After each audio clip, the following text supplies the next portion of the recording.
So the primer of change in society is the development of science and technology.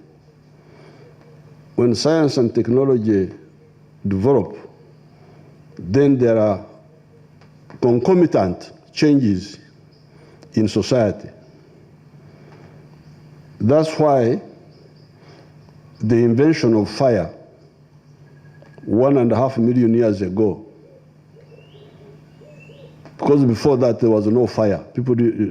Man had not invented fire. And human beings were staying in trees. They were tree dwellers. And the trees were not very comfortable.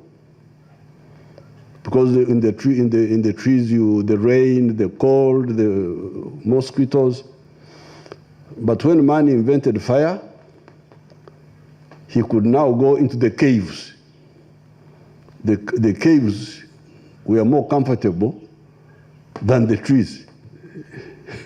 So that change in progress in science and technology was very big change of society. Because with the fire, man could go to the caves and light the caves, warm them, chase the snakes which were in the caves, and the cave was more comfortable than the tree. The cave was more comfortable than the tree because it was sheltered. Then the invention of agriculture, the science to domesticate crops, because for a long time man was a gatherer and hunting in the bush, and gathering wild seeds, wild foods. But with the knowledge that you can take some of the seeds and plant them and control the time of growing, was very big revolution, the agricultural revolution, the domestication of plants, of food crops. Then you had the domestication of animals, livestock, the cows. Instead of looking for them in the bush, you bring them and these were all big innovations which affected society. Then you have the invention of gunpowder, which caused a lot of good and bad things in the world. The societies which lagged behind in the invention of gunpowder paid a dear price. Actually, gunpowder was invented by the Chinese long ago, but they didn't weaponize it. They were using it for amusement. It was the Europeans who started weaponizing gunpowder, and that's how they gained advantage over the other people. And you know the damage that was the negative things which were caused by the unbalanced spread of the knowledge of gunpowder, and so on. So you can go stage by stage. The invention of the printing press. I have written some of the articles. They can give you the booklets on that story of how man evolved and how man society is always evolving, influenced by the developments in science and technology. But therefore, and this is what I've been advising some of these people, like the people who are fighting now in Ukraine and Russia, and they behave as if society has started today. Society has not started today. We have been here for 4.5 million years. So please calm down. People are fighting for ideology, this one, capitalism, communism. Shut up. Don't waste our time. Man has been through a lot. So if you have developed a bit, good for you. Don't try to impose your ideas on other people.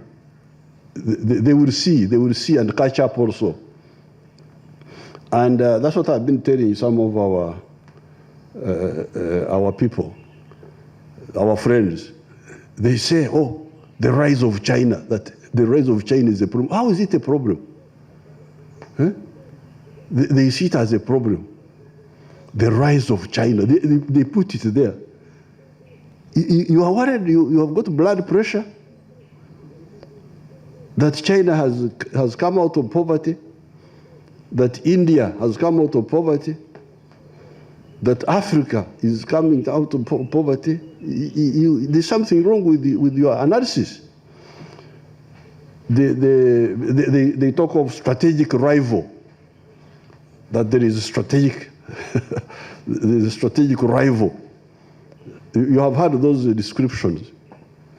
This is absolute rubbish, in my opinion, because what is happening is the more universal spread of knowledge, instead of knowledge being concentrated only, modern knowledge being only in a few places, it's now spreading out.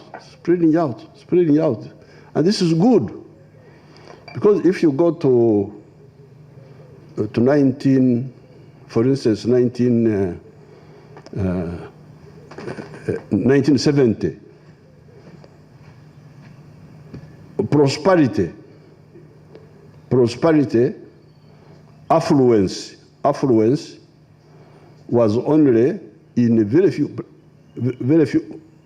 places on the globe. It was in Western Europe, North America, and Japan. That's why you had affluence, wealth. But now, affluence has spread to India, to China, even to Africa to some extent, to some of the Asian countries, South Korea, Vietnam, Indonesia. Affluence is spreading. And this is good for everybody. Because like we in Africa, I can give you data. In 1986, I tried to promote the development of our steel industry. And I was told, no. There is a glut, G-L-U-T, glut, too much.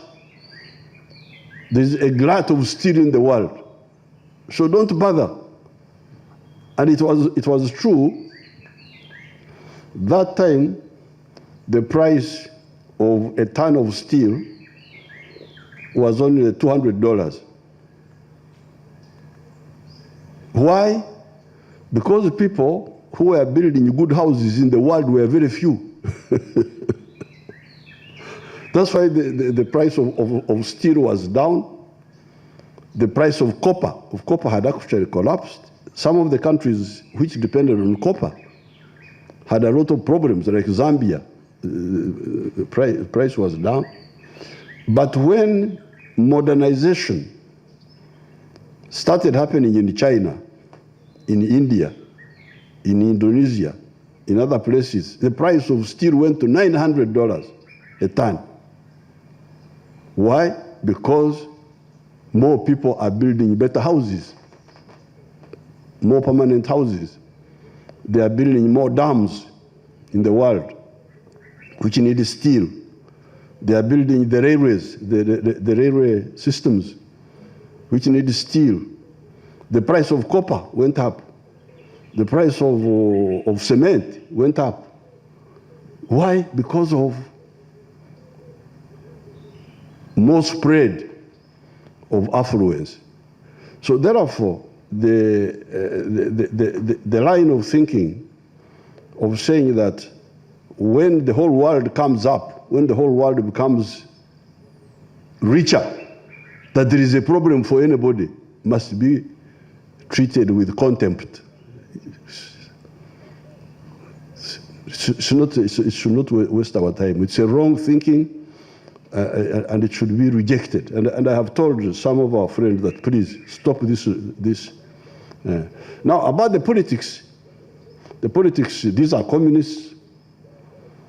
These are this group. Fine. But at least the material level of society in the world is coming up. And as it comes up, the possibility of solving the political problems is better than when everybody was democratically poor. Because when people are democratically poor, how are you going to solve governance issues? How would you solve governance issues when everybody is very poor, living in shacks, disease, what? So prosperity, actually, even for the political strategies, prosperity improves. It doesn't automatically mean better governance. You can have improved material welfare, but still some problems of governance. But still, in my opinion, it is much easier for a prosperous society to deal with the issue of governance than a backward and poor society.